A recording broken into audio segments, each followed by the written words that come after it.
আসসালামু আলাইকুম। কেমন আছেন সবাই? অবশ্যই ভালো আছেন। এই গরমে, প্রচণ্ড গরমে শরবত খেতে চলে আসলাম সিম্পলভাবে। কীভাবে শরবত তৈরি করে শুরু থেকে শেষ পর্যন্ত অবশ্যই দেখবেন যে কত সুন্দরভাবে কীভাবে কী শরবতে দেয় আর কীভাবে তৈরি করে, লেবু কয় পিস দেয় কীভাবে। এই গরমে আসলেই লেবুর শরবত খুবই মজাদার, খুবই ভালো লাগে লেবুর শরবতগুলো খেতে।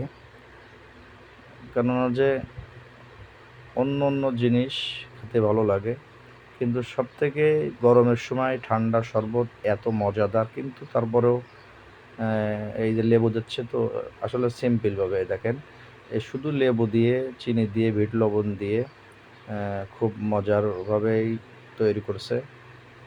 এই জন্য একবার কাছে যে দাঁড়িয়ে আছি যে দেখি কিভাবে শরবতগুলো তৈরি করার। এটা হচ্ছে তুকমা দিচ্ছে, তুকমা। হ্যাঁ, ওই যেগুলো ভিজিয়ে রেখেছে। কেমন যেন সবাই আবার তুকমা খেতে পারে না, কিন্তু ওই যে আমার ভাই বসে আছে, মাদ্রাসার শিক্ষক, বড় ভাই। আমরা একসাথে ওঠা বসা করি, একসাথে জব করি। ওই যে তৈরি সিম্পল, ওই যে বড় ভাইকেই আগে দিচ্ছে। এরপরে এইটা অবশ্যই আমার জন্যই তৈরি করছে। এটা আমাকে দিল।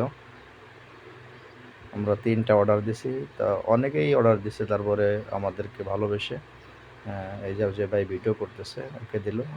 ৩টা আমাদেরকেই ৩টা বেশি, ৩টা আমাদেরকেই আগে দিল। এরপরে তাদেরকে অন্য যারা আছে, কিন্তু ওই দাঁড়িয়ে আছি যে খাইতে পারছি না, কীভাবে খাবো? দাঁড়িয়ে তো খাওয়া যায় না। তা পিছনের দিকে না তাকাই বসে পড়লাম যে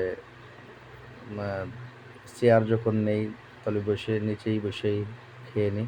আসলে দাঁড়িয়ে খাওয়া আমাদের জন্য এরকম তো শোভনীয় নয়। এজন্য বসেই শরবত খাওয়ার শুরু করলাম। কেননা বসে খাওয়া সুন্নাত, দাঁড়িয়ে না খাওয়া। যে কোনো খাবার জিনিস সকলেই খেয়াল রাখবেন, দাঁড়িয়ে না খেয়ে বসে খাবেন। অবশ্যই সুন্নাত আদায় হয়ে যাবে, আপনার খাওয়াটাও হয়ে যাবে। এই জন্য বসে খাচ্ছি। এই দাড়িতে মেখে গেছে তুকমা, দাড়িতে মেখে গেছে। আলহামদুলিল্লাহ, খুবই ভালো লাগলো। মজাদার গরমের সময় ঠান্ডা শরবত। যাই কিছু খান, গরমের সময় চেষ্টা করবেন ১ গ্লাস ঠান্ডা শরবত খাওয়ার জন্য।